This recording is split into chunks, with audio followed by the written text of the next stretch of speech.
Lakers got the Denver Nuggets tonight at Crypto.com Arena. We already know what kind of battle that is going to be tonight. I expect everyone from the Denver Nuggets to play tonight against the Lakers, and it's going to be a highly anticipated matchup. Deondre Hawkins here with another edition of Lakers Talk Daily presented by Pechanga Resort Casino.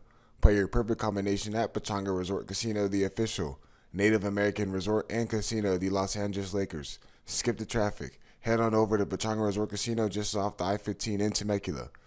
Visit Pechanga.com or call 888-PECHANGA for reservations and for more information.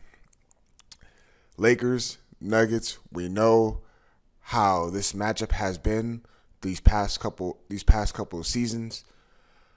No LeBron, no Rui. We'll see how that's going to be affected come into tonight's matchup. But I still believe that the Lakers should fear no one in the Western Conference. They should fear no one in the Western Conference. But I want to get into that conversation again. What I want to talk about is who is the best third option in the NBA. I saw Stephen A. Smith go on and talk about it on First Take, and I find it really interesting that he believes that Austin Reaves is the third best option in the NBA. And I'm not going to lie to you.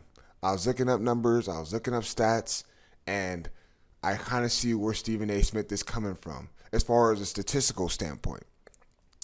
We already understand that people in the comments, I saw them going in there, they're going in saying, okay, so we forget about Evan Mobley from the Cleveland Cavaliers. We forget about Derrick White for the Boston Celtics. The Oklahoma City Thunder, obviously you got Shai Gilgeous as your number one. You got Jalen Williams as your 2, or possibly he can be your 3, and you got Chet Holmgren. Okay, we can see all those cases.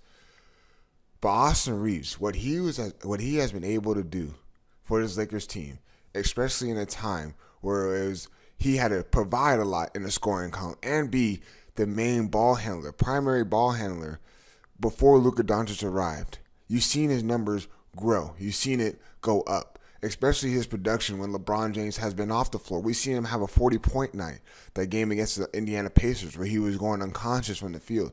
But his ability to also pass the ball has been significantly better. Austin Reaves is averaging 19 points, about 4 rebounds, and 6 assists a game. Like, you look at that numbers like, damn, and that's your third best option. He's averaging that much.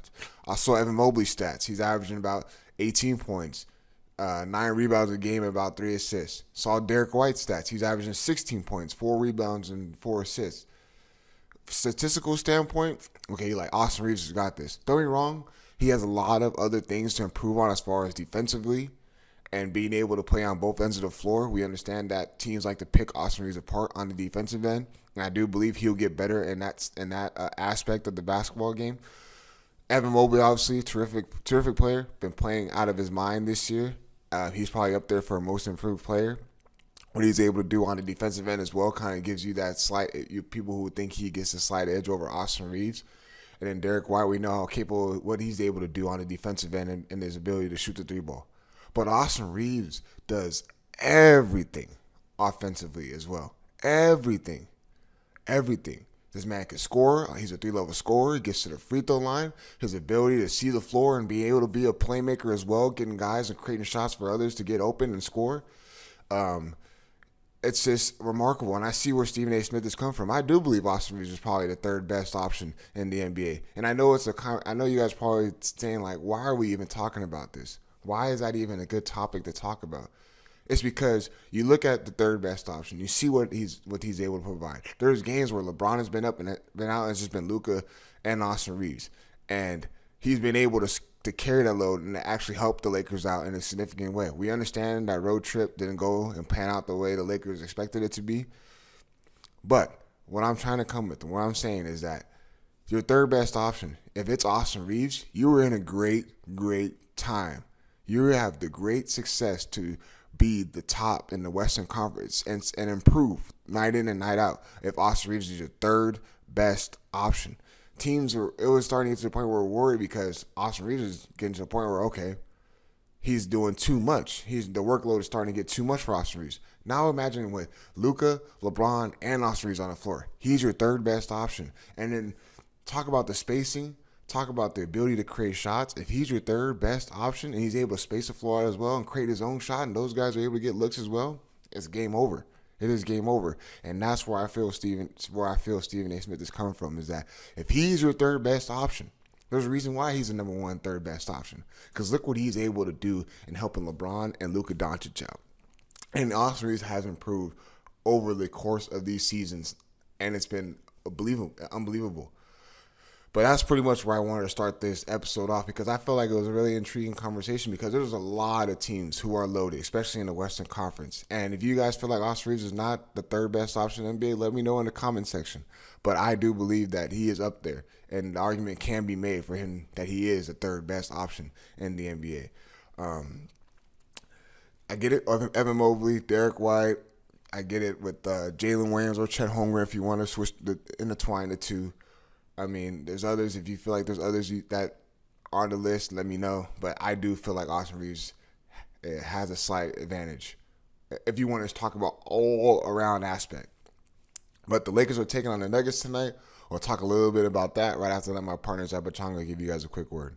At Pechanga Resort Casino, you can rock and roll, sip and slide, twist and shout. Play your perfect combination at Pechanga Resort Casino, official Indian gaming sponsor of the Lakers. Honestly, with tonight's game, I'm just going to go straight to the point and give you guys what I feel is the keys to tonight's game. Deondre's keys is, number one, we seen what they did to Denver last time in Denver. Obviously, the size was there with Rui and LeBron in the lineup, okay?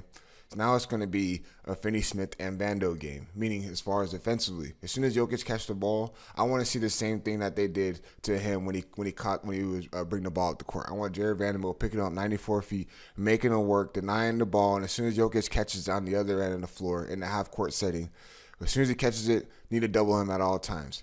And then the rotations have to be there. The Lakers did a great job in that game in Denver rotating, meaning when he would pass, as soon as he caught the ball, there was two on him, he would pass, and there was already a rotation being made.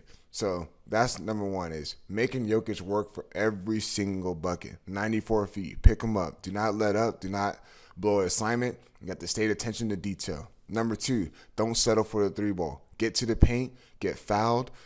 Denver has struggled a little bit defensively as far as guarding the perimeter. Take that to your advantage, especially Jokic being down low. We know he's not a rim protector, so use that. Lakers got to use that to their advantage. And then second chance opportunities. Do not get out rebounded this game. Get out in transition and run. And also get back in transition and run. This is not a game to be complaining to the refs. Play through contact. You know, if a foul's not called, get back on the other end and limit transition buckets, because Denver likes to get out and run, especially in the transition shooting three balls. So I feel like those are the three keys. Don't settle if they're the Lakers. Get back in defense and transition. And as soon as Jokic catches the ball, double team him, make him work for every single bucket. It's going to be an exciting game. I expect everyone to be healthy for the Denver Nuggets. They sat out in that Warriors game. Lakers obviously without Rui and LeBron. We'll see how this is going to shape up. But as always, appreciate you guys tuning in. Peace.